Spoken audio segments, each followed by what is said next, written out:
Welcome to Bad Dice, the UK's first Warhammer Fantasy Battle podcast. We bring you news, reviews and updates from all around the UK tournament scene.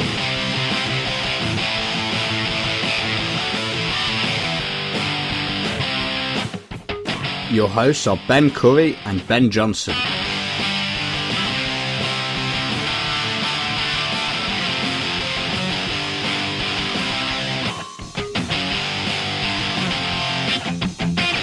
We hope you enjoy the show, and if you do, be sure to let us know.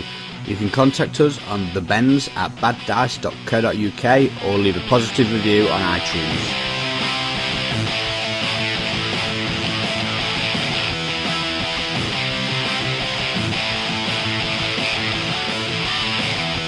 Welcome to episode 58 of the Bad Dice podcast.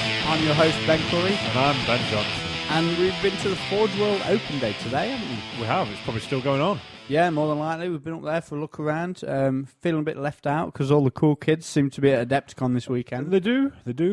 So we've been following the Adepticon updates coming out of Twitter and the various forums. To be honest, actually, I haven't really looked on any of the forums.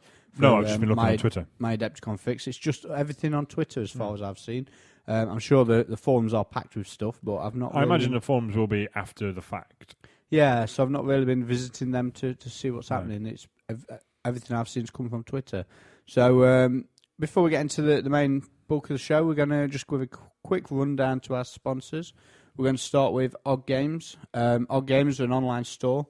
Check them out at oddgames.co.uk. They sell everything you could possibly need for all your wargaming-related fixes. Mm-hmm. So, check them out. It's oddgames.co.uk. Get decent. If you follow them on Twitter, you can see their special offers. Yeah, all the special offers are coming regular on Twitter, aren't they? Like, whatever they've got, they're going to post up. Check them out for 15% off Games Workshop range and great prices on all the other stuff out there. Yep. So next up, we've got Unseen Lurker. You've got a bit of a secret about Unseen Lurker, haven't you? Would you like to talk about that? I don't know, to be honest with you. Doing it now. Tough. Done a battle report for them. Yep. So issue 8 is going to be hitting the streets shortly. Yes. I've been sent a link to it, but I haven't actually looked at it yet. I've had a look at it when we went around to do the battle report. I had a look at it on Bobo's laptop. Looks good. Not going to give away any secrets, but yeah, another good edition. Yeah, so check them out, unseenlurker.com. For those who don't know what that is, it's basically a gaming magazine, heavily Warhammer Fantasy related, but they do cover all sorts of other stuff as well. So check them out. It's unseenlurker.com. Okay, next up we have Battle Foam. Now, Battle Foam, for anyone that doesn't know, create bags, basically, foam to transport your models. Battle Foam, protect your army. So you check them out at battlefoam.com. They've got a fantastic new website. You can go and see all the latest toys and all the latest bits and bobs that they've got on there. Check them out, battlefoam.com. And they've also got a new deal come out. You know how they do they've got a War Machine bag, they've got a Malifaux bag. Yep. They've also got a new deal with Spartan Games to do right. For Uncharted Seas, Firestorm, and Dystopian Wars. Okay. So yeah, check all that lot out at battlephone.com. And last but not least, we've got Rankins HQ. Yeah.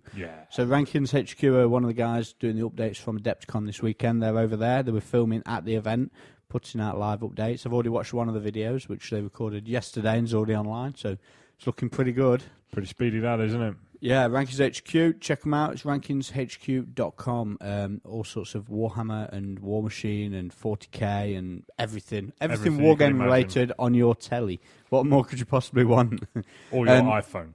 Yeah, or your iPhone. It's not just about that. They've also got the ranking systems for various game systems all around the world and lots of different blogs. We've just been looking at that, haven't we? Yeah, Mark Wildman sneaking his way up to number 4th in the UK. The slamming motherfucker. Yeah. Getting up there. So about the Herdstone. I'm quite pleased to still be 7th. I don't know how or why, because I've not been to a tournament for a while. I'm still 15th, but I think that's going to rapidly vanish when my South Coast result gets wiped. Unless you do well. Not going to happen. No, you don't think so? Nah, list is crap. Well, we'll talk about our list in a later episode. We're going to do another episode before the South Coast. Okay. So, okay, right. That's all our sponsors giving a shout out to. Thanks for them, guys, and be sure to check them out. So, we're going to go straight into our Fortnights in Fantasy. And it's a bit more than a fortnight, isn't it? It's a lot more than a fortnight. Nearly It's a month, about- isn't it? I've been working away, so we've had a problem. Yeah, I've Problems started. getting an episode down. Yeah, I've started a new job as well, so we're a bit. So we're Yeah. back on it now. We're going to have 3 episodes, maybe even 4 in April. So we're going to be firing them out, quick succession.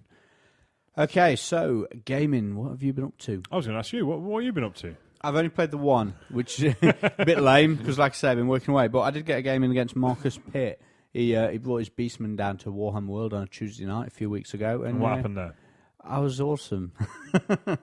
Basically, I mind razed my way to victory, which seems to be the way to go with the Dark Elves these days. Wow, you're my hero. I'll quick run down my list. I was using pretty standard what I've been settled on for a while now. So it's level 4 with the dagger, a ward save, and life taker. Pegasus Rider with the dragon helm and the pendant.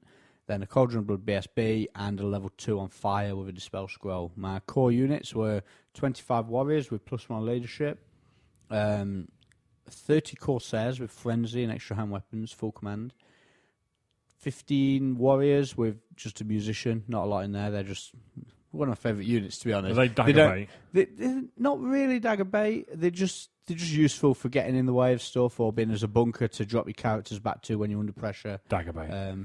Dagger bait, but Yeah. they are one of my favourite units. Just a small warrior unit with just a musician. I've dropped them down to just 12 for the South Coast GT. It's 75 points. I thought that's a nice round number. 12 with a musician, 75 points. Get in there. What else do we have? We had 20 Blackguard with Flaming Banner, 2 units of 10 Shades, and a Hydra. And pretty solid list. Quite hard to get points out 2 of. units of 10 shades. 2 units of 10, yeah. Quite not a lot of shooting other than obviously the 2 The Shade 2 units units. of 10 shades. But they can easily get tied up, you know what I mean? Or, you know what I mean? They're not. It's not like I've got 100 shots like I used to be rocking. Yeah, I'll be telling you it's fluffy next, listeners. So Marcus brought along Beastman, and he went for pretty much a Mark Wildman list, didn't he? He didn't go for the Herdstone because of the ETC comp, so he was running Beast Lord with the Stubborn Crown, a Bray Shaman with the Wolverine Claws. I don't know why he uses them. Marcus likes him. He says you're going to get stuck into combat, so you may as well get a bit more killing I power, can so it's see fair enough. I think he had 2 Shadow level 1s and a Beast level 1. A few chariots, a BSB, and then the bulk of the army was a big unit of Beastigore, like a horde of them. I think it was 30, and then 40 Gore. There was 2 big combat units. My Hydra took something like 7 strength, 7 wounds in one round of combat off the Beastigore. After I thought I might hold him for a round, but no, he got the wild form off on him the turn he needed to, and smash the Hydra to pieces. But my Blackguard saved the day by running into his gore and getting mind razed and just going to town on him. And yeah, it's all good. It's all good. So on that subject, what do you think to the mind razor? It's getting a lot of bad press at the moment in the forums. There's a lot of people whining about mind razor winning games. I think it's the chucking 10 dice at it. Is the bit that really gets people's goat up. Do you know what I mean? Because it you know, again, if there's no skill, is it? Oh, look, I've rolled a load of dice. Yeah, there you go, all of them. You must be able to see how people feel about I'm it. sat here listening to your opinion. Go on. Smiling your ass off. No, it just makes me laugh. So yeah, I think it's a bit much. Okay. Being able to chuck all the dice at it. But because a lot of the times you quite happily give up your level 4. Do you know what I mean? Yeah. So what if it blows up? No one cares. Do you know what I mean? If you can, like you say, you've got your Corsairs into the middle of someone's army and you mind raises them, yeah, you give your level 4 up most of the time. If someone asks you that, you'd give it up. You can have that off. Irresistible. It costs you level 4. Okay. Does that not come down to you manoeuvring your units into a position where that charge is game winning? And that comes down to you've got to charge really. Because yeah, it can be. But then also, you've always got the crutch of, well, if I chuck them in there, because I can roll all these dice, you've got a much better chance than anyone else of getting out of jail with it. If that makes sense. Yeah. So, I don't know. It is what it is. Yeah, fair enough. Well, there's been a lot of talk about it on the forums at the moment, so I thought it was a bit of discussion for the podcast. Do you think it should be comped then that people can cap the number of dice that you can chuck at a spell? Or certainly, maybe just Dark Elves capped to 6 or 7. I think they should have something extra Dark Elves, because that is, it's part of their rules, but being able to chuck 10, 11, 12 dice at one spell, and like I say, quite happy to let level 4 explode. Well, yeah. It's the Dark Elf way. Yeah, well, yeah, but do you know what I mean? Yeah. Like I said, a lot of the times you'd be quite happy to take level 4 off and get your Mind Razor. Yep. Maybe, like you say, maybe limited to 7 dice for the Dark Elves. I don't know. Or maybe just not let them do it on the big spells. I don't know. Yeah, fair enough. But then you get back down the road of getting massively complex and taking up 4 or 5 pages, which I don't think is very good. No. So you're kind of stuck. Okay, well, it's an interesting one. Discussion anyway. We'll see how it goes at the South Coast. Because I've got a way of beating a Mind Razor. Why? Go on. All you need to do is let them come in, let them kill a load, and then kill them all back. Yeah, well, I'll finish talking about a game against Marcus, and we'll talk about that one. Cause just remind me, I did play 2 games. I played one here where we sat now. Yeah. So pretty much that was it. The Blackguard went in, wiped out the big gore unit with all the characters in. They were stubborn, so they held. But then next round, they did it again. And that was pretty much, they called it. 3 turns, I think it was. One other point with it. Does it not show up for the Dark Elves even more, the fact they can throw all their dice at it and they've all got hatred? That's the big one, having the hatred. And you can also get it on, like you say, the Corsairs with 3-4 attacks a model. The Blackguard always having hatred. Yep. So they can go in later on, and if you don't roll enough dice, you can do it the next phase, that sort of stuff. Yeah, it does work well with the Dark Elves because of the hatred. Because, I mean, I watched a game between Keith Wilkinson and Steve Halliwell at Sheffield. And Steve rolled Mind Razor on 2 dice and got the 2 6s while his Khorne warriors were fighting the Graveguard. And that was it. Keith's dummy went out, hands up in the air, moaning and whining. Oh, they ruined the game with this spell. Well, and then Steve killed like 15 Graveguards from 30. And then the 15 Graveguard killed like 12 warriors left. You know what I mean? There was only about 15 warriors. Yeah. So without the hatred, if the warriors had hatred, they'd have killed some more like 25 Graveguard, and then they'd have won the combat. But they just, it's forced to hit. Yeah. Also, as well, chucking 2 6s on 2 dice, it happens. It feels shit, but have a giggle, move on. Do you know what I mean? But then being able to chuck as many as you want, plus a dagger. Yeah. Do you know what I mean? I think that's where people get frustrated. Do you know what I mean? Because there's fuck all you can do about it. If you can chuck 8, 9, 10 dice and a dagger, 2 6s is almost guaranteed. So we will talk about the Plague Monk incident. Oh no, we'll do that in a bit because we've got some more games. Okay, go on then. Well, yeah, that was my game pretty much. That was that.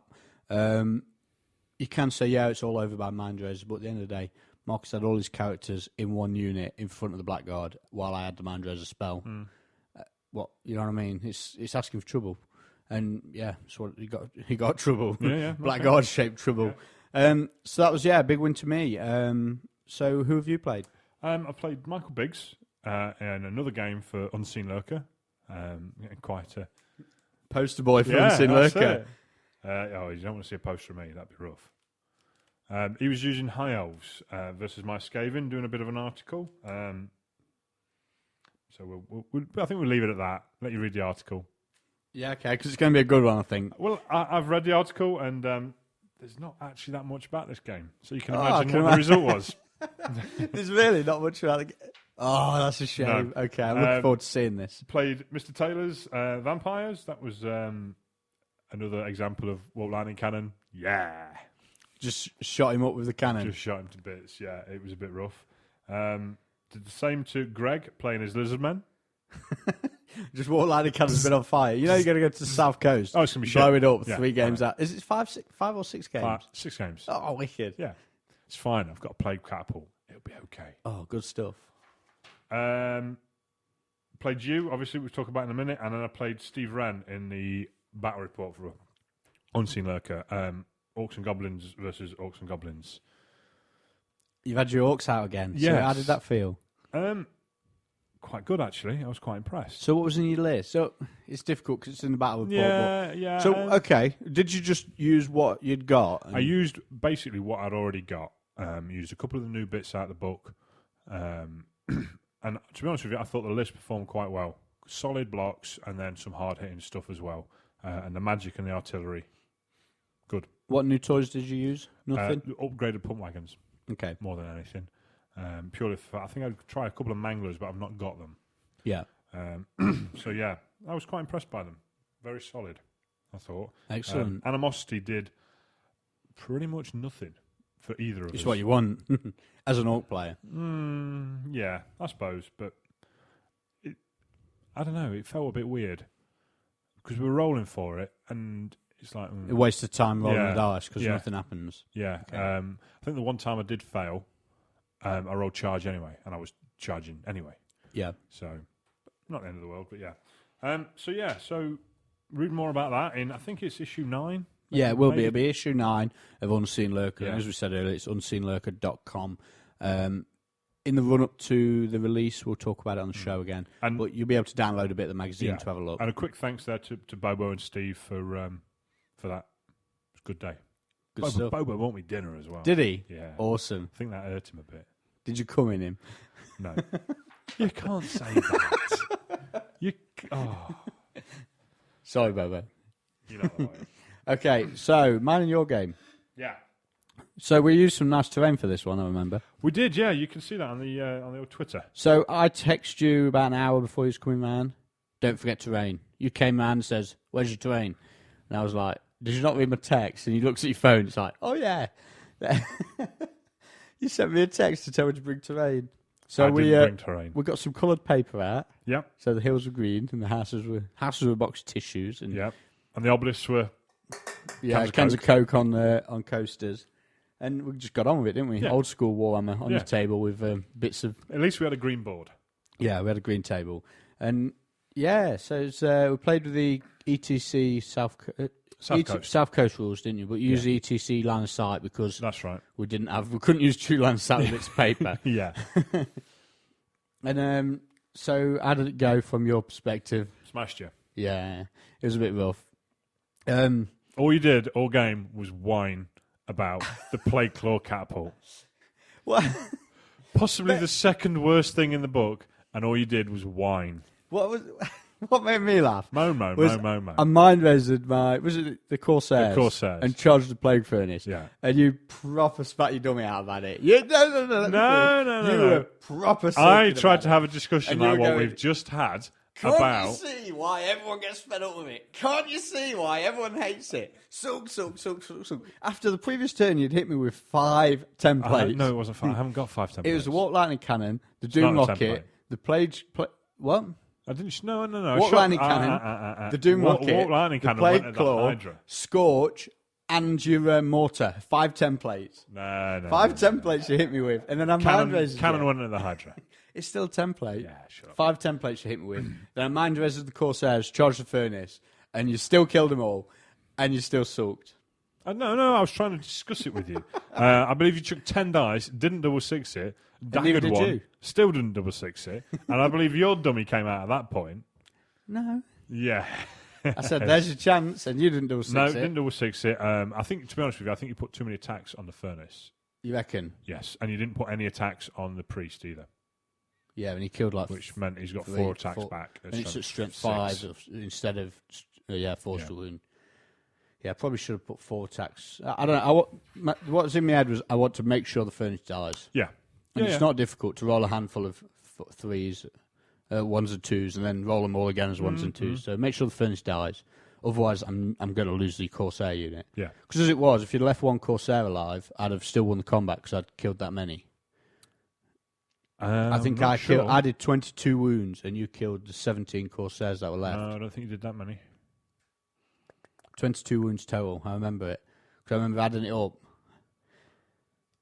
You shake your head at me. Okay. Yeah, because you put about 14, 15 attacks on the Plague Furnace, if not more than that, No, actually. I put 10 attacks. I put 2 rows of Corsairs into it.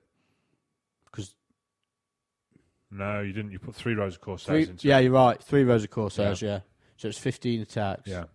And you only get 6 for that. yeah, but I needed to make sure I got the 6. Yeah.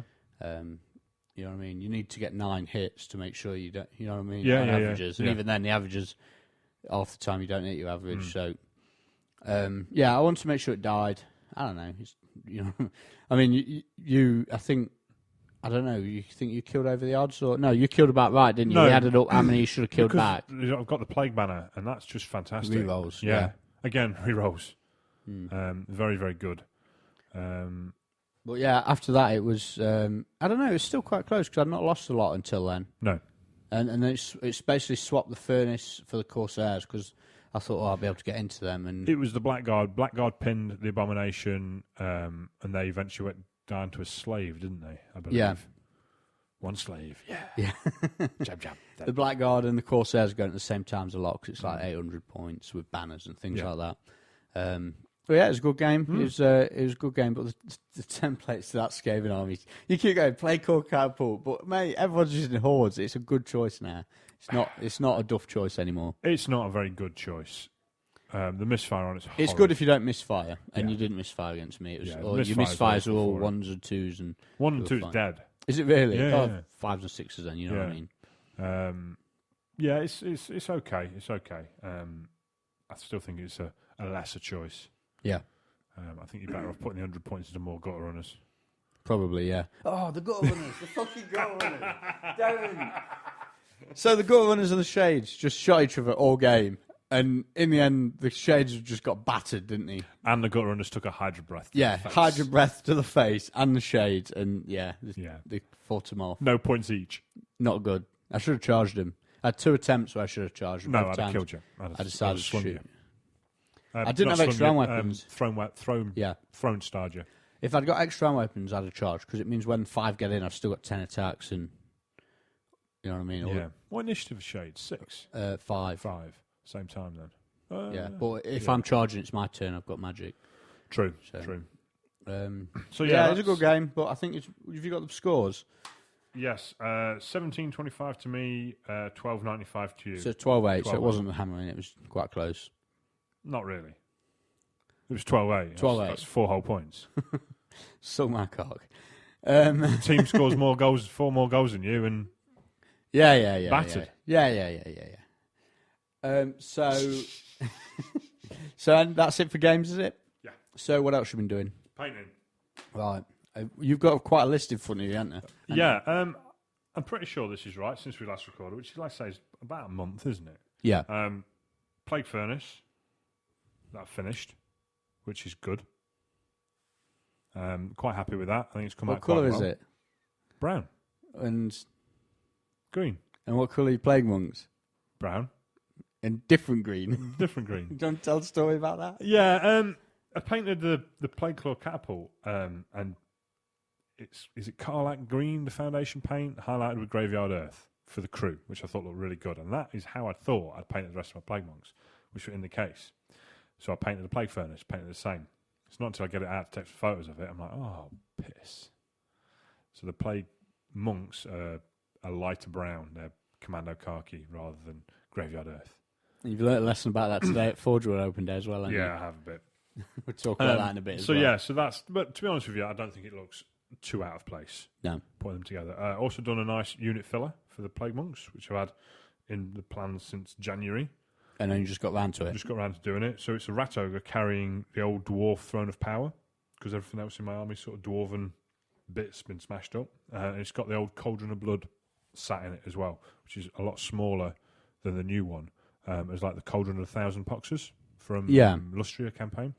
Throne of power, nicely donated by Mr. Downey. Rob Downey. Oh, yeah, I remember that. Yep. Thank you for that, Rob.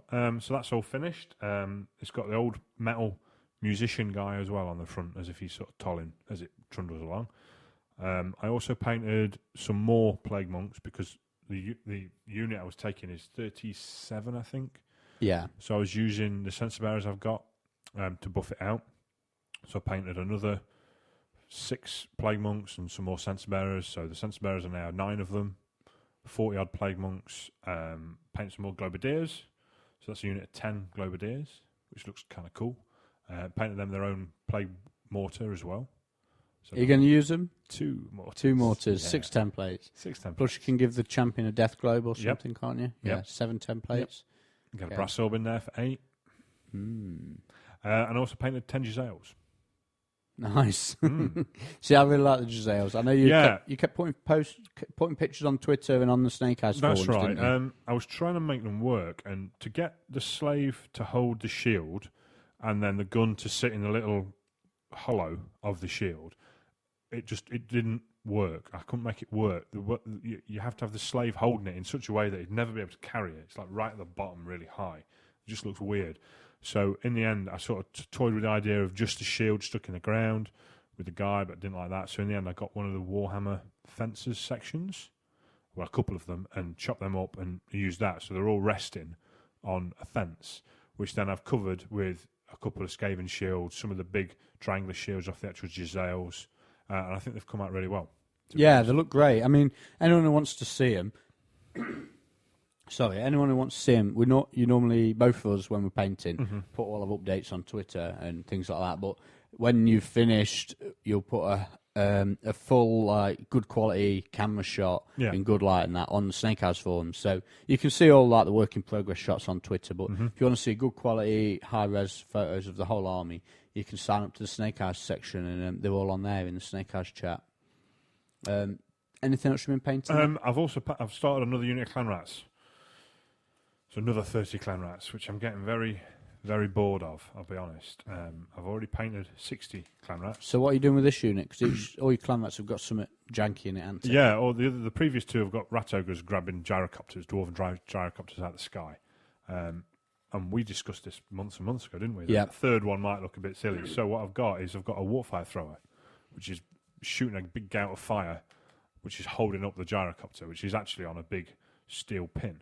Unfortunately, some of the pinners had to sort of come out the bottom of the fire into the base. Yeah, So we're going to just paint it black. Paint that or black, something. bit of liching and stuff around it, so hopefully you'll still be able to see it. But not when it's in the middle of a unit. Not when it's in the middle of the unit. You see it if you're looking, but there's no other way you could do it. I couldn't get it to balance with the pin going into the actual nozzle of the fire thrower, because it's a plastic one. Yep. And keep it upright. Do you know what I mean? It'd just toppled over, and so in the end, it's just gone straight to the ground. And I'd a bit of Google searching, found a tutorial by Jeff, German/Scottish Jeff. Yep. Did a tutorial on painting fire and sculpting fire. So I followed his tutorial, and I think it was quite good. Yeah, so you sent me a photo of it, and I had a quick look at it, and my reply was just, yes! Yeah, it's come out quite It well. looks. I think it would be one of the best bits in the army when you've done it. Yeah, it looks so really good. I've got 10 of them finished. I've got some more on the table. I've got the rat ogre, there's just a rat ogre in the unit, and a gyrocopter to do. So that's another unit of 30 Clan Rats. So, how's your missus? She's fine. You not seen her recently? She's doing a degree. She's done a degree, and you're painting armies and armies and armies. Yes. I can't believe how much stuff you painted in the last 6 months. No. Not even that, is it? Last 3 months? Probably, yeah. Yeah, Since all of since mine Christmas stuff as well. Yeah, All the a Dark Elf army and a Skaven army. Yeah. Um, Well, I've got a plan with the Skaven. both of them to pretty high standards as well. That's the is, thing. yeah, is try and paint something new for every tournament. So, what's your next event? Well, South Coast, I painted up the Furnace, finished the Plague Monk unit, and the Plague Claw Catapult. Okay. Is what I wanted to take. Again, try and change the army, stop it getting boring more than anything. So the next one, I think, is Call to Arms. I've got a great army for that. Are we going to talk about it yet, or are you going to leave it for now? You can do if you want.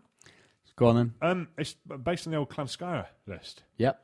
So I'm going to go double seer, which I've been talking about for ages. Yeah, you're finally going to go for it. Finally going to go for it. So I need to paint another seer. 3 units of Clan Rats, which is why I'm painting the third unit. All with weapons teams? All with weapons teams. What, one of each? One of each, a mortar, a fire thrower, and a rattling gun. Yep. Have you pointed this up yet? Yes, I've worked the army out. Yep. No slaves. I think there's 2 giant rat packs, just little 6-manners. A cannon, a catapult, an abomination, 10 Globadiers with a mortar, 10 Giselles. So you got 4 weapons teams. Yeah. And 3 engineers. And you're going to have the Death Globe, the Doom Rocket, the... Might do. the Brass Orb. All with casting engineers as well, so... And are you no Doom Wheel? No Doom... I'm not going That's to get a it painted. shame. I might get it You painted. will get it painted, of Might course do. you will. So yeah, the Doom Wheel might go in instead of the Plague Claw Catapult. Or instead of the Abomination. Or instead of the Abomination. Yeah, If you don't take the Abomination, you get a fuckload of stuff. Yeah, I can imagine. But then you've got nothing. Another cannon and a Doom Wheel instead of the Abomination. It's the ETC comp, so you can't have two cannons. Fail. You can have another weapons team now. So that's... people are going to hate that. It won't be very good, and people will run over it, but they're going to hate playing it. Yeah, probably. But it would be rubbish. Yeah. It would be rubbish. No slaves, that's the big one. No slaves is hard work. Hopefully I can get all that painted in time. Don't know. How much you got left to do with it, though? Not a lot. 20 clan rats, rattling gun, and Grey Seer. Fair enough. Need to find out what Grey Seer I'm going to use, though. And a Doom Wheel. You've not got. You need the one with the ball, the old one. Do you know how much he goes for? It doesn't matter. Getting done, mate. I should does. never have got rid of mine. He goes for like 25 quid. Oh, mate, it's a beautiful. It's one of the best figures. It is. It's we've really ever nice done. figure. But what I think I'm going to go with is get a Thanquol. Because all my characters, unit champions, stuff like that, are all the old special characters. I've got a Thanquol. I know you have. That's why I brought it up. Okay. And then after that, Vermin Lord. Vermin Lord. We've seen Vermin Lord today as well. Vermin Lord today, haven't we? Is that the Vermin Lord you're going to do, or are you going to build your own? Oh, build my own. Okay. However, that might change. Now we've seen that one today. Yeah. But I've no idea when that's coming out. So. Well, again, we'll get onto that later. Okay, so my painting, I had a great master plan. It was when we played here, you looked at my army, and as a good mate of mine, and ever so complimentary towards my painting skills, says, "Ben, your army looks a fucking state." It does. That's exactly what he said to me, and it does basically. Hang on. Why does it look a state? Because it's got bits from all different lists, and because the stuff that you've got that's painted nice is nice. But it's had 3 years of playing. No, it still looks nice. In 7th edition, it was filthy army, looked nice. In 8th edition, because you've had to change it, because all the bits that you thought were filthy aren't filthy anymore, so you've gone and got all your infantry out, which you had when you were a kid, look shite. But it's getting Do you know there. when you first started to play Warhammer and it was all about men and just push men forward? Corsairs, metal Corsairs. I'll have 30 of them. Yeah, they're brilliant. Oh, rubbish. I'll never use them all the way through 6th and 7th. Yeah. Got them all back out. Yeah, well, I stripped them. I stripped them all off, ready to paint. Thought I got 4 weeks to paint them. So I stripped them, like sort of coming to the end of the week. They've been stripped, based. I Miller put my base, as you see, to give them a bit more height. And then what happened? And then I got sent away, working away for a week in Wales. And I should have took them with me, really. I had loads of room in the. I had loads of room in the hotel to do some painting and that. How would your apprentice have said about that? I wouldn't give a fuck. He was 17. I'd have beat him up. So I had loads of room in the hotel to paint him and all that, and I just didn't do it. So I've come back from working away, and now I've got 2 weeks until the South Coast. I've got 30 Corsairs to paint, which is actually 40, because I've got 40 of them stuck together. I want to get them all painted in one hit. It's not 2 weeks either. No, it's something like 10 days now. Because we're recording Sunday. We'll be done by now. No, we won't. Nearly done. Game 6. Yeah, it's not going to happen, is it? So I'll get them painted, definitely. They'll all get base coated and inked, and hopefully the front rank will get highlights. The problem is I don't really want to base them until the whole unit's done, but I'm going to have to, because otherwise it'll look odd. Just don't put the static grass on. Why? Because fucking everywhere. No, I'll be all right. Be all right with that. Well, yeah, so that's my painting. I've also picked up some more stuff to paint. Got them in front of me now. Yeah. So I've been to the Forge World Open Day, and I've picked up the Forge World limited edition models. So one of them is a Chaos Dwarf. There's a Chaos Dwarf Demon Host Master or something like that. So I picked up him. I'm going to paint. I bought two of them, one to just eBay and one to paint either keep or eBay. And I've also picked up the Boarding Party Marine, which is probably, I reckon, one of the best Marines I've seen. It is kind of awesome. It's kind of awesome, yeah. It does look like you're skiing, though. Yeah, it does. So I'm going to paint them. I'm still sort of working my way through the Spider. I've just not had time to do anything on that. I'd forgotten about that. Yeah, it's nearly done. I've just got the horns to paint now. Have you done the howdah yet? No, I've not even put it together. Oh. I'm thinking I might just glue it to my ceiling and just leave it as a spider on the ceiling. It'd be cool, but I don't think Kel will have that. More money than sense. I kind of want one of the Grey Knight models to put together and paint as well, but I'm not going to do that. Very tempted to pick one of those up today, but yeah. I'm not sure. I don't think I'm going to do it. But yeah, that's my hobby. Other than that, I bought the Malifaux rulebook, so I know everyone's thinking, oh, Warhammer rage quitting and all that crap, but I don't see it like that. You can play what you like. I've played War Machine a bit. I'm going to give Malifaux a go. Warhammer's still my game, but there's no wrong with playing other stuff. You can play Malifaux with nudie cards. Yeah, I know. Pawn cards. So yeah, I've picked up the Malifaux book. I don't know what crew I'm going to get. I did fancy Neverborn, but Adam Hall's bought some Neverborn.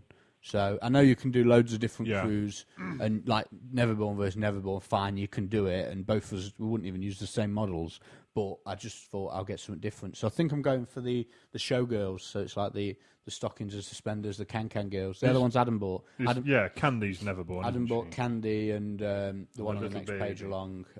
Baby Cade. Baby Cade, yeah. Baby Cade. And I don't know, I think he got Pandora. Yeah, Pandora, yeah. So I think I'm going to go for... I quite fancied Seamus, I think his name is, the Mad Hatter.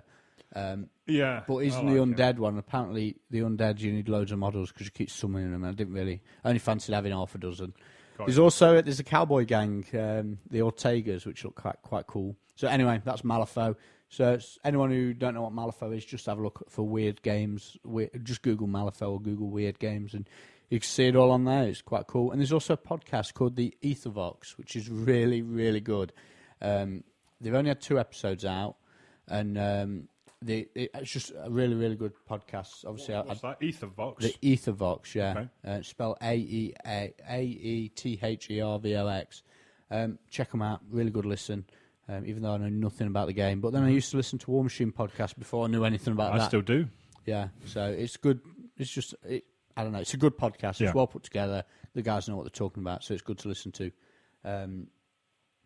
So pretty much that's about all. You don't know else not hobby related? Watched the Formula One. Oh yeah, he was up early twittering about that. With the Warhammer Twitter stream of all the guys in the UK who Twitter a lot, all turns to Formula One talk on race weekends. Yeah, every other Sunday. I was a bit disappointed by that, to be honest with you. All the shenanigans that they've gone through over the winter, this adjustable rear wing curves and all that, didn't really work, did it? Didn't make no difference. No. It was just like last year. Like 3 laps in, Jenson Button is all over the back of Massa's Ferrari, enters the little zone. They've got this zone before the pit straight that you've got to be within a second of the guy in front that enables you to use your little wing, which is supposed to stalls the air, less drag, supposed to go faster. So Button's right up the back of him. He's up there, up the back of him for the whole lap. Gets in there, all the comments say, here we go, we're going to use his DRS, the drag reduction system, whatever it is. Comes on the straight at pit lane, you see the thing, the little letterbox on the back of the wing opens up, and nothing happens. He just carries on. The guy in front presses as well, though? No, because if you're in front, you're not allowed. It's an overtaking device. So, little wing opens, Masters presses his Kerrs button, Button presses his Kerrs button. They get a bit closer, then they can't do anything else. Bit of a fail. Red Bull, again, just wow. Just wow. That's what you get for buying a team which has already had millions of development spent on it and then stepping in at the last minute. That was Red Bull, wasn't it? And Honda? No, that was Brawn and Honda. Ah, got you. There you go. It shows what I know. Yeah. No, I mean, they were just awesome. And apparently they didn't run the Kerrs, which apparently gives you 80 horsepower, which is quite a lot. For 10 seconds, 9 seconds a lap or something like that extra, and they won it at a canter. No one got near Vettel, not even close. So hopefully next Sundays will be a bit better in Malaysia, but fair enough. Well, stuff I've been doing. It was my birthday, so I had some birthday. Man, that activities. seems like a long time ago. Yeah, it was only a week ago, dude. And my girlfriend bought me a Kindle for my birthday, so I loaded that up with books before I went away for the week. So I've been reading, done quite a bit of reading. I made a start on Prospero Burns, which is the latest Dan Abnett Horus Heresy book. That's pretty good. But then I got my Kindle, so it's like, I don't want to read a proper book. I want to read it on digital. So I put that down to one side and I loaded up the Kindle to take away with me. So Prospero Burns, although it's awesome, it's been left. Really? Left on. Yeah, I know. It's, well, you know what it's like. You got a new toy, you want to play with it. So I bought some new books, and I got Leviathan and Behemoth by Scott Westerfield. Now, I heard these recommended by the D6 generation. They're basically steampunk stories, alternate history, basically it's in the events that led up to World War One, but instead of being as we know it, they had all steampunk creations and biological creations. There's like the Darwinists, which have followed the learnings of Darwin and got into genetic engineering, versus the Clankers, who have basically gone down the route of steam, and there's Zeppelins, and obviously the big Zeppelin, the Hindenburg disaster had never happened, so they'd never had the problems of the Zeppelins being canned, and it's pretty good. It's like it follows a lot of the true events of the World War One, like the Austrian, is it the Austrian monarchy being assassinated, which then led to World War One starting and everyone getting involved. Sort of follows that, but puts a slightly different. I hope that's right. Yeah, puts a slightly different spin on it, and then the second book follows the same characters as they've gone into what was the Ottoman Empire, which is basically Turkey, and it's set around Istanbul and as sort of a East meets West style. It's really, really good books. Really enjoyed them both. Flew through them really quickly, so that's obviously how much I enjoyed them. Because always you read quicker when you're really enjoying something. Or when you're working away with nothing else to do. Third book's out, I don't know, something next year, I suppose. So hopefully it comes out sooner rather than later, so I can get on that. Okay. I also read a book called Vernon Godlittle by a guy called D.B.C. Pierre.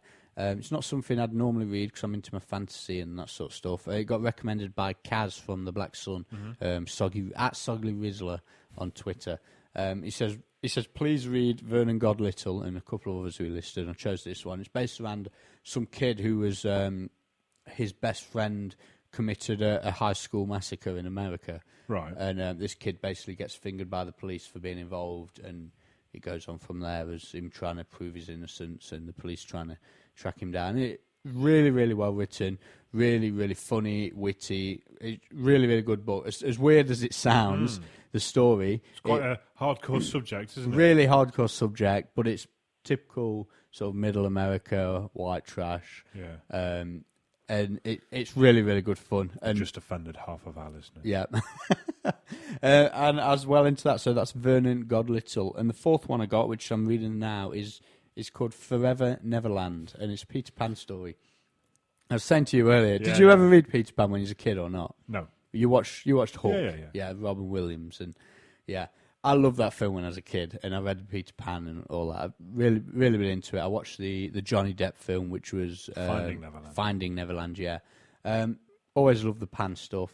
And I'm reading this. It just came up on Amazon. It was like a recommended book or something. I clicked it, had a look, and it's basically 5 years after the Darling kids have been returned to the homes. They're all in therapy. They're all fucked up. And, no one believes this Neverland place is true. This is based in the real world or in Neverland? Starts in the real world. Right. No one believes it's true what they're saying. So one of them's like the older one, is James, was it? It's just John. The older one's John, who's blocked everything out. He's just returned to normal life. Wendy is like really fucked up, seeing a therapist and everything, dropping out of school.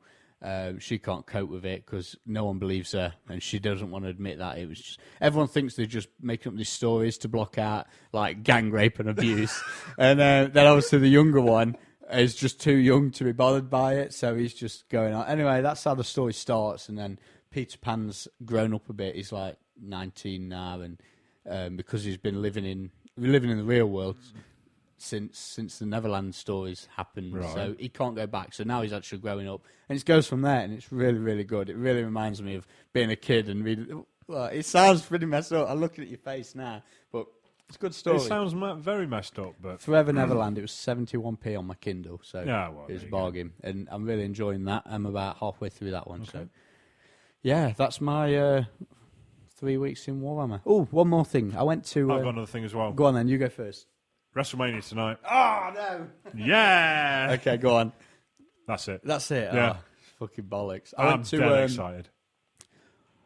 Went to Carmarthen when I was working away. Yep. And I text Adam and Greg, Games Workshop staff up here, and says, have you boys got a store in Carmarthen? Like, yeah, it's a one-man store. It won't be open Mondays or Tuesdays. So I thought, right, Wednesday I'll have a wander down. I Googled it, found the address, had a walk down. It's basically in the shadow of a castle, right? There's a castle in the centre of Carmarthen. The Games Workshop store is in the shadow of the castle. Wicked. You go in, They're all playing 40k. Now, I couldn't get my head around this, right? Obviously, the 40k is going to sell anyway. If I was a manager of that store, wouldn't you be like, yeah, there's a castle, we can have, just get everyone into the fantasy side of things and everything. Yeah, it'd be dead good. He's got all the material he needs right outside the front of the shop to run some excellent Warhammer campaigns and just, nothing. The Siege of Carmarthen Castle, and they have the Empire defending it, and all that. And no, nothing. 40k, round bases. Get these round bases in you. You go on, eat round base, eat round base, eat round base. Shit Space Marine. Yeah. Says the man who's bought a Space Marine today. He bought the same one twice. We went to the Forge World Open Day today. We get to the queue, which was massive. It went all the way around Warhammer World. The guy in front of us, Ben taps on the shoulder. So what do you play then? I play 40k. I'm not talking to you. I'm like, dude, you're in a queue at a 40k Warhammer Forge World event. That's what I'm looking for. And he was a staffer. And you've met someone who plays 40k. Yeah. So anyway, on that note, Forge World Open Day. We'll go for a break and then we'll come back and we'll talk all about it. Okie dokie.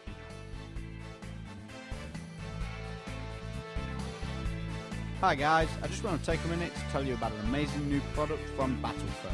It's the brand new Battlefoam Warhammer Fantasy Trays.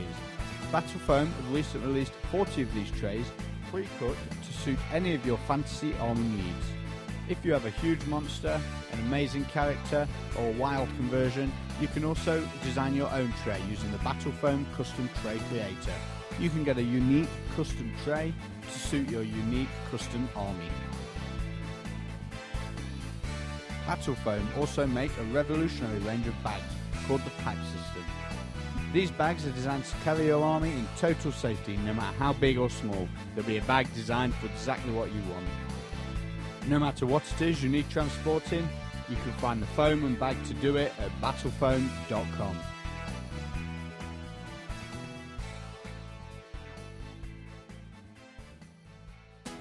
Once upon a time, there was a guy named Oggy. Oggy loved nothing more than to go to a Warhammer tournament on a Saturday afternoon. He'd got his lovely army all ready to go, all purchased from the Og Games web store. And he'd even lined up his first 8th edition Warhammer event. The day of the tournament came and it was horrible. He got smashed in every single game. It was all too much. Oggy was ready to give in. He'd had enough. He didn't want to play this silly game anymore. It was going to be an epic rage quit. And then the voices started. Oggy, Oggy, embrace the filth. Oggy, embrace the filth. It was like a switch had been flipped. Oggy was a new gamer. He headed straight to the Og Games web store, oggames.co.uk, and he created his armies of mass destruction, and the best thing was, they were all at 15% off.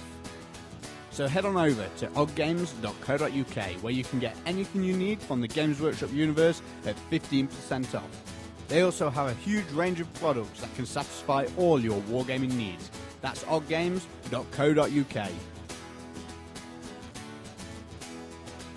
So today was the Forge World Open Day. We thought we'd have a mosey on down and see what was what, and if there was enough content to talk about, we'd do a show on it. Yep. If not, we'd do our backup plan, which we were not going to mention because we'll save the backup plan for another time.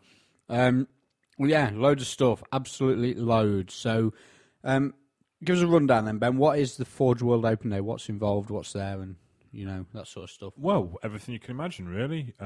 Loads and loads of new stuff. Loads and loads of sculptors are there, their artists are there, their designers are there. There's a retail stall, which the Q4 went all the way around Warhammer World. There's a reserved section, which nobody seemed to use, which I thought was quite amusing. That's for anyone who'd pre-booked, pre-ordered stuff, pick it up at the show. You Yeah. didn't have to pay postage. Yeah. A few participation games using various Titans and super heavy tanks and that sort of stuff. Got some photos of that. Yeah. And that's about it, really. We say it's about it. It's well, there was a lot of it. Yeah, there's still a lot of content there, but that's the basic gist of it.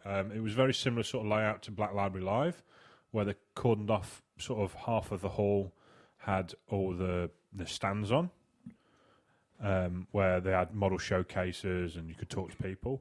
The rest of the hall was a couple of participation games and then just open play, wasn't there? Yeah. Lots of kids playing 40k. So we went in and What was that? It was a program shutting on the computer. Don't ignore the noise. Okay. We went in and straight away we dived on the Warhammer Forge stuff, didn't we? Yes. And we got to chat to a nice guy called. Hang on, I've got his name right here in front of me. Alan Bly. Alan Bly, who is writing the Warhammer Forge Chaos Invasion book, or what was it called? The book Takanacum something or other. Tamarkhan the Maggot Lord. Yeah. And it's basically, I says to him, synopsisize, and he says, okay, so imagine a Chaos Lord, quite a charismatic leader, and for rules terms, they're called paragons, so he's like a paragon of the gods, and he draws Chaos Follows to him, well, not just, like, this particular one's a Nurgle Lord, but he doesn't just draw the Nurgle towards him, he draws anyone of the Chaos Persuasion towards this charismatic Chaos leader. And it's a tale of how he invades the Empire. He goes south below the Border Princes and then comes back up to attack the Empire through Nuln. So this is where the Nuln landship comes from. The Nuln Iron Guard. Iron Guards or Ironclads, I think they're called.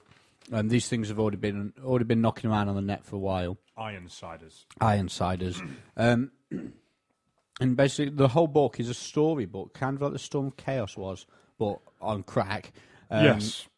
Going through, plotting the story of this campaign.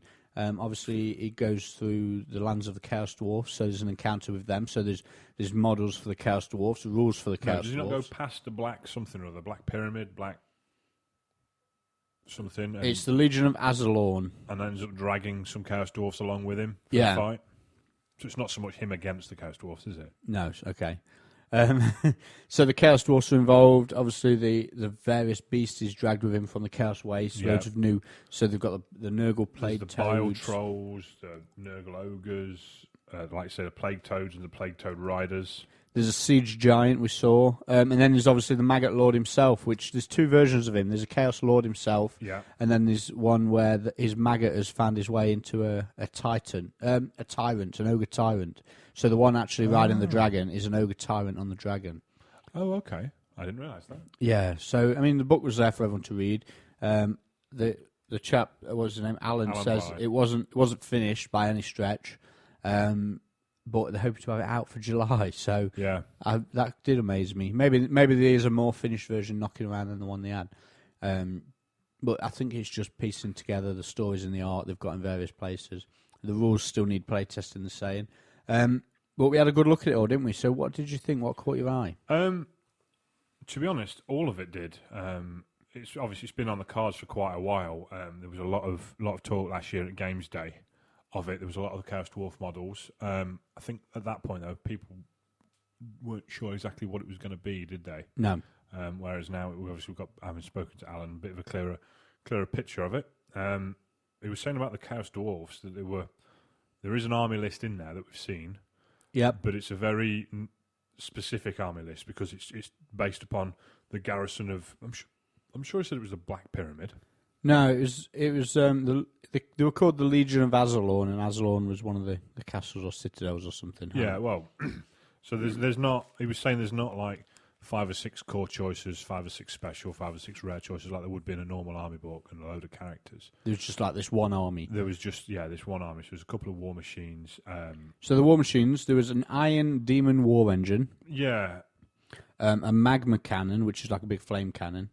The rocket launcher, which fires demon spirits into the air, which is like a hunter-killer heat-seeking missile, which the demons are going to seek out the souls of the enemy. Obviously, a misfire on that, and it's fired the wrong way, and it's attacking its own troops. Then there's the Kadai, which were like fire elementals in dwarven armor, wasn't they? So the armor gets thrown forward, and the fire elementals are burning the way out until they reach the opponents. Yeah. And then, it was saying that the Chaos Dwarfs enslave everything, even demons. So these fire demons are enslaved in iron and metal, and then sent out to fight. Yep. Which is kind of funky. There was a stunning Great Taurus, wasn't he? Absolutely stunning. Taurus was and it did look like a real bull. Yeah. Like something you'd imagine. When you see a big bull, they're really shoulder heavy, aren't they? Really front end Yeah. heavy. The Taurus look like that. Trying to Big find wings a on it. Photo of it now. The Centaurs are in there. The Warriors are in there. The Infernal Guard were quite interesting, weren't they? Yeah, these are the first actual Chaos Dwarfs we've seen that aren't like War Machine crew. And the first thing that struck my eye with them was they look very much like squats in exo armor. Yeah, and they all didn't have faces, did they? They were all they have. They're the Infernal Guard. They're called. Yep. Did you say that? Yeah, I just said that. And apparently they're like the elite, and there was the stats in there. They got like Ironbreaker type stats, didn't they? Yeah. Quite high weapon skill and whatnot. And apparently they have their masks melded to their faces. Yeah. And once they've proved themselves, they can take. They all have no identity, so they're almost like drones. To be honest with you, the models look like that as well. They're all wear almost identical armor. There's very few distinguishing markings on them. And then there's the champion, who has proved himself and can take his mask off, but he's all biffed up from it because it's ripped his skin off and all that kind of stuff. Yeah, it was. They're pretty tasty models. So what else did we see that was new? So we've had the Chaos Dwarf stuff. With Chaos Dwarf the most of the Nurgle stuff's already online, isn't it? Already for sale. The Chaos Dwarf stuff, it's the first time I've seen it in the flesh and up close. And there was so many different war engines and the train thing that carries them along, which apparently is part of the story. The Chaos Dwarfs join him along and bring their big land train with them. There's the forever popular Trish Morrison Dragon, Yep. which was there, which again, rumoured to get released, but still not. I'm just going through the photos now. So the giant, they had yeah. Chaos siege giant, didn't they? Siege Giant, which apparently is on for sale quite soon. You buy it as a complete kit because it only uses one giant sprue, which I assume is the legs, because there's no actual legs here. What you get is you get a body, a tabard, a couple of shoulder plates, 2 arms, which have no hands, they're just stumps, and then they've got big hooks of iron on the front of them, which it uses to tear down the walls, and a head. If you look on Twitter, there's a few pictures there. There's a lot of pictures actually that we've took and we've posted, including a painted version, which looks really nice. Looking at the rules for that, and it's very tasty. There's one bit on there which I'm sure will change. Was leg snap or something like that? And it was leg breaker. It was called. It's horrid. Basically, you take a strength test when fighting against other large models. You could take a strength test, and if you draw, you have to keep re-rolling until you get a winner. And when you do have a winner, obviously if the defender wins, he shakes the giant off and nothing happens. If the giant wins, for every point he wins by, you take D3 wounds automatically as the giant's ripping chunks out of him with his siege spikes. I mean, I'm looking at the photos now on our Twitter stream, and they're just, it's a spectacular kit, isn't it? Yeah. So, as for other stuff away from the Warhammer side, just to go back, there was a couple of new Chaos bits that we hadn't seen before, was there? There was a Sorcerer. Oh, that's right, there was a Sorcerer and a Spawn. And a Spawn model, which were quite tasty. And there's also some dude riding on like a Nurgle Plague Beast, which is kind of the size of it's like a trimmed down Rhinox sort of thing, maybe like a big cold one. I've seen that before. Kind of a Juggernaut size, wasn't it? Oh no, sorry, that's been out a while apparently. The wizard is Sailor the Faceless, and the Nightmare Chaos Spawn, which do look really cool. The wizard's got a big flowing cloak behind him and a staff. And to be honest, his staff and his arm look to be almost mutated into itself. It's a lovely, lovely figure.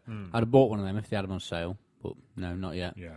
And we also saw a Vermin Lord. Yeah, so there's like some early shots of a Vermin Lord, wasn't it? It was actually quite. There was a nice piece of art, which again, if you look on our Twitter feed, you can see. And he's walking up what looks to be, the stone arch at the top of the Screaming Bell? Yeah. Similar sort of masonry effect to that, which a lot of the characters are on. Walking up that, he's got the Doomglaive has got a blade at one end, which is behind him, and then the Skaven triangle on the front. And then there's a couple more, that's just a piece of art, and then there's a couple of, one that's sort of getting the pose, it just looks like it's been done in Play-Doh almost. Probably not. Yeah, Play-Doh. It's probably some very fancy sculpting material. But he's just. I think that's probably just to get the pose correct and the proportioning right. And then there's one which is a bit more detailed, which is just looks like it's got the body. Looks finished because all the muscle definition is there. There's like tattoos of Skaven runes in it, and then his arms are all just amateurs, so they're just sticks, like skeletal sticks. Yeah, they've that not they built them build out yet, onto. have they? So it's very work in progress. Very work in progress, but it's going to look good when it's done. Oh yeah, Very really big. good. Yeah, that's the thing. It is really big. I mean, I'm looking at a photo of it now, and it's next to a clan rat, and it must be 7 or 8 times the height of a clan rat. Yeah, really, really bulky, big and fat in the sort again, some of that is made up on the rock, but yeah. Big and fat in the same sort of way as the Abominations, got saggy flesh and things like that, rather than a muscled sort of... but I wonder how much of that will look fat once the arms and the head is filled out as well. Yeah, if they're in the same proportion. But it's not sort of like a toned, muscular demon like the 5th edition No, that's true. Verminlord was. Yeah, the Verminlord was a big surprise, really, I think. Yes. Everything else and was... the Taurus as well, to be honest with you, because that's finished. There's no rider for it, but then they were saying they were going to do it without the rider attached, weren't they? Yeah, they said they were going to sell both versions of it if possible. And that, like I say, that looks complete, finished. I took a few videos of the event. We've started experimenting with YouTube videos. Never going to be replacing the main show with a video cast or like that, but we're going to some extra content for the Snake Eyes, just some videos and whatnot, some events. Rather than carting all our equipment to events, if we can start doing small video clips from events, it will save us a lot of time and still get as much content, which will be pretty cool. So we took some videos of the Forge World stands, and you can see what's in there on them. So you can see us queuing. Yeah, you can see us queuing. So you can sign up to the Snake Eyes section, see all these videos, get some pretty good videos of the new, is it the Phantom Titan? There's a table set up with a couple of Titans on it, and the Phantom Titan, the Reaver Titan, Some super heavies, and the new Eldar dudes. We've got a video of all the stands with all the new Warhammer Forge stuff in, including the book cover and all that sort of stuff.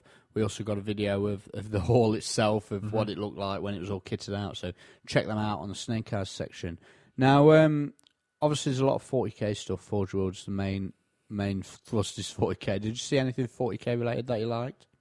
Yeah, I mean, there's a couple of spaceships which I quite like. Spaceships. So a couple of the Eldar Falcon Grav tank variants, isn't there? Really? Yeah, I think they're on sale now. There's a 3-4 tiered cabinet with them in, with a piece of concept art behind, and then the finished sculpt in front, which is quite interesting to see. Which is the Lynxes, the Hornets, which are kind of like mini grav tanks, really, aren't they? Yeah, they were. They're quite nice. And I think there's something else, but I can't really find it. Here we go. Oh no, it's another picture of the Lynxes. They were nice, and I think one of my favourite Forge World models was there as well, which I've never seen in the flesh, which is the Brass Scorpion. Yeah, it's a lovely, lovely figure, isn't it? It's a gorgeous figure, and whoever's painted it, man, give him a medal, because it's just beautiful. It's like a red marble effect, all glossy, really nice. The things that stood out for me were the new Eldar Wraith Lord, which Wraith Seer as it's called. Yes, and also the Shadow Spectre Exarchs, which looked like they were leaping through the air, really dynamic. The poses and the detail and the poses on these models were just spectacular. Yeah. There was a couple of work in progresses of the Dark Eldar. There was one which seems to be an upgrade for the Raider kit, Raider Ravager, one of the two, isn't it? Yep. With a big gun on the front and more elaborate sails. There was also a very early work in progress, which I don't think I got a photo of almost what's the sailing boats called, where they've got the two bodies to them. I don't know. And then attach in the middle. Oh, like a yacht type. Yeah. Yeah, I know what you mean. Like the old Man of War elven dragon ships and that sort of stuff. So there's two together, and then like little with a platform in between them, like something off Jabba the Hutt's battle cruiser. That was quite impressive. I can't remember for the life of me though what it was called. The one that jumped out for me out of all the stuff we saw was the Realm of Battle section. So there's a complete single tile, a 2x2 tile for a Realm of Battle. Obviously, the Realm of Battle is pretty expensive. I know they get a lot of bad press, but this one tile was 60 quid, which sounds a lot, but built into it was like a whole, what they call it, the Imperial Strong Point. Yeah. There's like bunkers which go underground. There's loads of gun encampments, armor Couple of plating. tank traps and stuff like yeah, that, isn't really, really good. And I looked at it, I was expecting 100 quid, 150 quid, 60 quid, so not all bad. Anything else you saw? Well, we had a chat to one of the artists as yes, well, we didn't we? did. We spoke to Reese Pugh. And Who- he was sketching, what's that guy's name, that Forge World Um, Monster Rider? He was doing an artwork, he bits was of doing artwork it, to yeah, go with from this Cracks model. the Befouled on Cracks a the rock beast. Befouled. Yeah, he's on like a Nurgle Plague Beast type Mm-hmm. thing. And he was doing this, he had this big tablet in front of him, which I think he could have Wacom, for those in the industry might know what I mean. Yeah, Basically, it's an iPad with a magic pen. board. And he drew on it, and it was coming up on the computer. And we basically watched him put the finishing touches to this piece of art. Yeah. And it's Well, like, no, I mean, it was quite. I think it was still quite a way off, but he had the basics of it there, didn't he? Hmm. Again, there's a photo of this on Twitter. And we said, how long you been doing that for? He said, a couple of hours. And he was Yeah. like, wow. Started and we had at a right 10 good chat and- with him about how he does it and what sort of techniques he uses and how he learned to do it and compare that to like real art with pens and paper. Yeah, I mean, he was showing us, wasn't he? Like the colour of it is a sort of yellowy green, and he was saying that with a touch of a button on the side of his pen, he can make it all red. He can make it green. Yeah. He can And make he was it showing orange. us this as well. Yeah, and it was flying through all the colours of the rainbow. He says it's that simple to be able to change. Says that's why a lot of businesses and companies are moving on to digital art because it's so time something Saving. Saving. There you go. That's a good word for it. That was very impressive. So what else did we see at the Forge World Open Day? Other than queues, big Queues. big There's a long lot queues of and queues and queues. I think that was about it. Yeah, I reckon so. Really, we did spend an hour and a half in a queue. Yeah, we had chocolate cake and We had tea. chocolate cake, yeah. Nuclear tea. And yeah, that's about it for the Forge World Open Day. As crazy as it sounds, there's loads and loads of stuff there, but you can cover it all in 15 minutes if you want to whiz through, because it is all cabinets full of miniatures. Yeah, the fact that every single miniature in there you could spend hours looking at, but when you talk about it, it's hard to get that across. Yeah, and so- also the conversation we had with Alan, you know, a lot of it went in and out, to be honest with you. You were Yeah. trying to make notes and remember it, and we were reading the book, and he was talking about how they wanted it to go, and yeah. Yeah, I mean, the biggest thing we took from it is this book's coming. It's coming soon. Mm-hmm. They reckon July. One of the interesting things they did mention actually was they've got rules in there for these paragons of the gods, as I said before, and using these paragons in your own games. It says there's a designer note attached to it saying only supposed to be used in grand battles, which is more than 3,000 points. And the idea is this paragon of the god can draw all aspects of chaos together. So you can use all three of your Chaos Army books, your demons, beasts, and warriors, all in one battle, all together under this one general. And there's rules for how, when it's going well, they all come and fight together, and they fight really They all well. get on, and Yeah, but when it starts going bad, they all start squabbling with each other and stuff like that.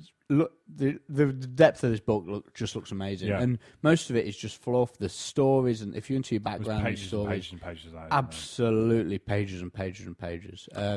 One thing I did notice as well on a lot of the unit entries, including some of the Chaos Dwarves, I believe, there's bits there that say you can be taken as a special choice in a warrior's army or a special choice in a demon army, etc., etc., which is quite interesting. Don't know how that will work for tournaments. I don't think. Could I you think imagine? tournaments will just ignore it. I think you're probably right. I think you might be able to use it at one tournament, though. I reckon, don't you? You might have to find its way into the Destruction It Derby. might do, yeah, it might Yeah. do. Okay, so I think that's about it for the Warhammer Forge. The Forge World Forge World Open Day. Like I say, Snake Eyes section's where you want to be for all your photos. We're going to get all them up on there tonight. So by the time you hear this, they'll all be fully loaded. And yeah, thanks for listening to this bit. We're just going to have another break, and we'll be back to wrap up the show.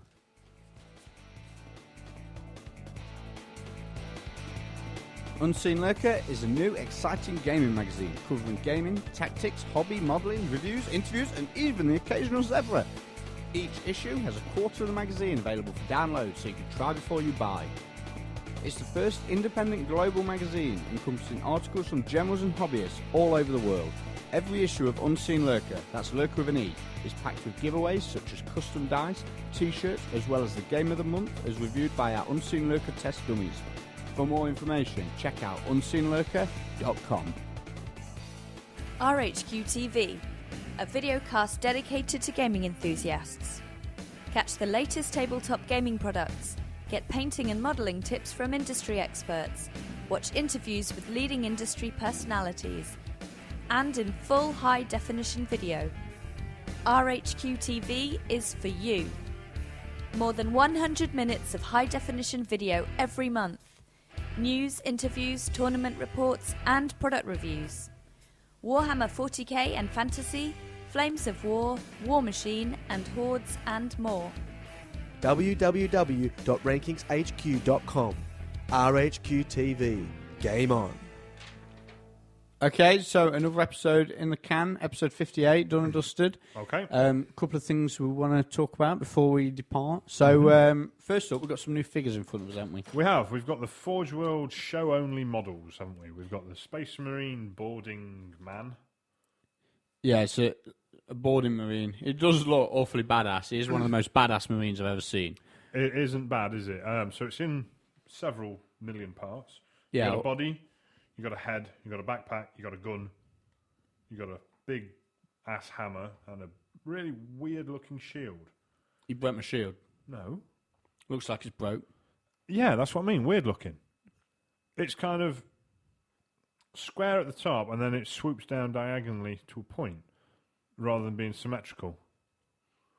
Which is kind of odd. So the Space Marine that I wanted to sell, you've pulled all the bits off the sprues. No, the butts are already off the sprues. Yeah, you're full of shit. Yeah, your mum. So you get two weapons in. I didn't realise that. You get a gun and you get a hammer. Yeah. Yeah, he's having the hammer, isn't he? Yeah. He's on the fucking hammer. It looks Yeah, awesome. it does Looks look very amazing. cool. Although it does look like he's skiing with the resin shoots on him. Yeah. It looks kind of cool. And we've got this Chaos Dwarf fella. So, I mean, the first Chaos Dwarf they've done since the Hell Cannon, isn't it? Yeah, and to be honest with you, you could stand it next to the Hell Cannon crew and it'd look right in place. Yeah, it does look... Really? I don't know. It looks impressive. It does Pretty look detailed. impressive. Yeah, I mean, the detail on it's fantastic, isn't it? Is that a resin product? Why So- do you get that? I'm going to paint one and sell one, I think. Okay. Hopefully, the one I sell will cover the one that I'm painting. Yeah, they weren't... They weren't cheap, were they? the It's cheapest. £42 for 4 figures, so For it's 4 10 a guys, man. yeah. It's a lot of money, but oh well. That's why we go to work, isn't it? Yes. And all that. Yes. Oh, it's why we do a podcast. No, not quite. No. So have you ever bought Forge World before? I bought an Imperial Guard tank years and years and years and years ago, but that's it. No, all I've I've never. ever This is had the from them. first Forge World stuff I've had. It's not the first resin stuff. I've had some resin It's the from. first Warhammer stuff they've really done, though. isn't Yeah, it?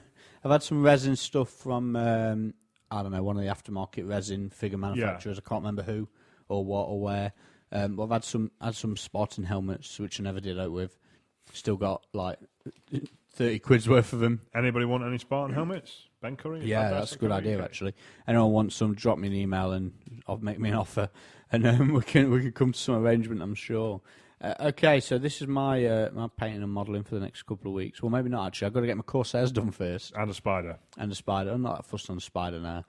I'll get it done eventually. Oh, I don't know. Corsairs number 1. This lot number 2, I think. Quite a lot of resin on the bottom of Just these. Isn't wasted, there? They've got a yeah. big tab, which is. I bet there's as much resin in the tab as there is in the model. It's a bit odd, isn't it? Hmm. Wonder why they do that. I don't know. Very odd. I don't know. I mean, I don't know what the cost of resin is and all that sort of stuff. Okay, so what we got coming up? We've got South Coast GT in a couple of weeks, haven't we? We're Yeah, going South Coast GT in a to few we're going to do weeks. another episode before then. Is you planning for that? Anything special? No, I've done my list. I've sent it in. Not had a reply back yet. No, neither have I. Not even had a read receipt, to be honest with you. So, No. Russ, if you're listening, what's happening, dude? Russ, who's rage quit Warhammer, won't be listening, will he? Of course not. but he's got to mark 150 Warhammer Army lists. Yeah, exactly. Do you think they'll get checked? Should have said something really illegal on Yeah. purpose just to see if you can catch them out. Should have had 3 Warp Lightning Cannons. That'd have worked. Okay. I think my first round opponent might have said something. Yeah, more than likely. So what events have we got coming up? So we've got South Coast GT, which is in 2 weeks, haven't we? Yeah. Next weekend is Open War on Yeah. April the 9th. It's also the Club Challenge on the 9th and the 10th. It's also a GT. So are we going to go and visit? We'll have a day driving around, Sunday afternoon driving around the tournaments. Is it open more the Saturday or the Sunday? Saturday, I believe. Oh, that's a shame. We won't go over there. What, open Maelstrom? Not for the open war. We'll go Nottingham, though, for the other two, because they're nice and close. You No, don't we think we'll won't. do that neither? No. Not at all. Oh, dear. Do you not want to go to Nottingham and see Pete Foley smashing the jumps at Warhammer World? I mean, I'll be quite happy to do it. I'll go. You won't. I might be in the garden. We haven't been in the garden this afternoon, wandering around, looking at the state of it. There you go. First thing, drive around the tournaments, have a look. Come say back hello, here for barbecue. Come back, barbecue. On Garden Hammer. Yeah. Yeah, good stuff. What's the plan? Spring Incursion, the doubles event, is That's happening this now. weekend. Yeah. Yeah. So that will all be over by the time you. Yeah, so talking spring incursion, if you want to see some funny Warhammer tournament antics, go Not to, safe for work. not safe for work. No, have a look on the on Twitter and follow the Black Sun. So it's at the Black Sun, and just have a look at some of the videos that they're posting up, and particularly one nice young lad called Joe. I won't say his surname just to protect him. Nice Just in young case lad his called mother's listening. called Joe who's eating paint. That's right. A tablespoon of a teaspoon of paint in exchange for a can of cider and £1.50. Did he not also do a shot of water effect? Yeah, something like that. I heard later on. Is that quite not impressive? Dangerous. Like resin, Yeah, like poison. it's not going to be good, is it? So what other events we've got coming up? Call to War, which is the 7th and 8th of May. So we're going to that one, aren't we? I think Yes. we've not bought Not bought a tickets ticket yet. yet. So, then. No. Will, if you're listening, save us a ticket. Yeah. ETC comp 2,400 points, 5 or 6 games at Maelstrom Games. 6, I think. 6 games at Maelstrom, so should be Yeah. good. Like something like 70 places sold so far. Yeah. So it's I gonna think be- he's tweeted today, actually, 43 tickets or something left. Oh, right, so 60. Yeah, okay. So believe. it's going to be a big event. Well, no, Maelstrom's as well. 120 players? They Is come it out? really? Oh, yeah, of course. I'm sure I it is read now. that somewhere. Yeah, We've got Tempest 3, which is at the Stockport Gaming I Centre. think I'm going to that one. Not sure Is yet. The I need to 28th speak to to 29th. need to speak to Rob Downey and Marcus Pitt because I know they're going, so I might tag along with them pair. Don't think I Need some accommodation, so anyone wants a hairy hobbit man sleeping on the hotel room floor. Don't do it, man. And then the 4th of June is Warhammer Achievements. Now, hopefully, we can get Steve Wren on Sometime before that to talk about to it. speak about that. So, Steve, if you're listening, I know you've asked about coming on. Get in touch with us, dude. Yeah, okay. Yeah. So Warhammer Achievements is some crazy tournament campaign type thing where Yeah, you you're don't. not really playing to smash each other. You're playing to tick boxes and Yeah. try and score Yeah. points in So other rather ways than just winning scoring games. VPs, you check a box for a double 6 charge. You check a box for having an all-mounted army, etc., etc., etc. Yeah. Quite interesting. And then looking at this, there's the Six Nations later on that month. This is my wall planner, Yeah. A4 printed out and highlighted. Yeah. Then July 30th, 31st of July is the Midlands Open, which got rave reviews from last year. Yeah. Luke McHugh was on. Yeah, the show loads of talking about tickets that. available for that. So if you want to fancy dead good location, right in the centre of the country, Dudley. easy to get to from north and south. Yeah, deepest, darkest Dudley. It's not as bad as it sounds. The Midlands Open, check them out. Apparently, he's supplying all the terrain this year as well, Yep. so you don't even need to take your own terrain. Food's good, all included. About 30 quid a ticket, so bargain. Yeah, get yourself on the Warhammer forum, have a look for the Midlands Open, and get your tickets. There's still plenty available. And then 18th of August to, well, that's when we're going, isn't it? Yeah, to the 22nd ETC. Is the ETC in sunny Switzerland. I hope it's sunny anyway. We've not got much else on the calendar at the minute, have we? I'm sure there's loads of stuff out there. Then a month later after that, 17th and 18th of September is the Northern Warlords GT. And then we've got Valhalla, which is one down Portsmouth, run by the Metalheads later on in the year, but I'm not sure exactly when that one is. So I think that's a bit of a. I think one trip down to Portsmouth a year is more than enough, isn't yeah. it? So it's a fairly long way for us. Okay, so that covers a bit of a look forward to the events for the rest of the year. So If you've got any more events, so let us know. yeah, let us know. Send them in, and I'll add them to my calendar. Not much use it is on my calendar. It could be somewhere. Could be doing with somewhere online having it, couldn't we? Really? I suppose Rankings HQ's got a good one. Check them out. But yeah, that's the event you can catch us at later in the year. Okay, you're looking at the little purple one that's highlighted. Okay, I'll talk about that. That's when Kel is doing Race for Life. So she's going to be doing a 10k run. Anyone who's seen my Twitter, see I'm in training. Not doing very well. Up to about 3k in an hour at the minute. You're getting some stick off Jack Armstrong for that wanker. Yeah, that's because he goes on a marathon for a warm-up. Yeah, of course. So, well, I'm Somewhat wrong with that boy. I've started running. I'm doing 3 times a week, so I'm not doing bad.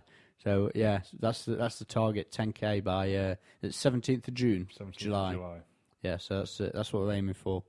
It's all good. I think there's another one on there that's highlighted and not got a note on, which is a charity war machine one day down in Northampton, which I quite fancied going to, but it's the same weekend as Call to Arms, so I'll be over at Call to Arms instead. Call to War, that's the one. Okay, so that about wraps up the show. Thanks for listening. Join us next time, episode 59. Hopefully it's going to be South Coast GT preview, and amongst other things we're going to throw in. We're going to talk about South Coast, who's going, what lists are we going to be seeing there, and Well, hopefully there'll be a bit of a list up by then, won't there? Of who's breakdown taking of what armies are going. kind of hoping that, yeah. So, okay. I hope the Orcs win.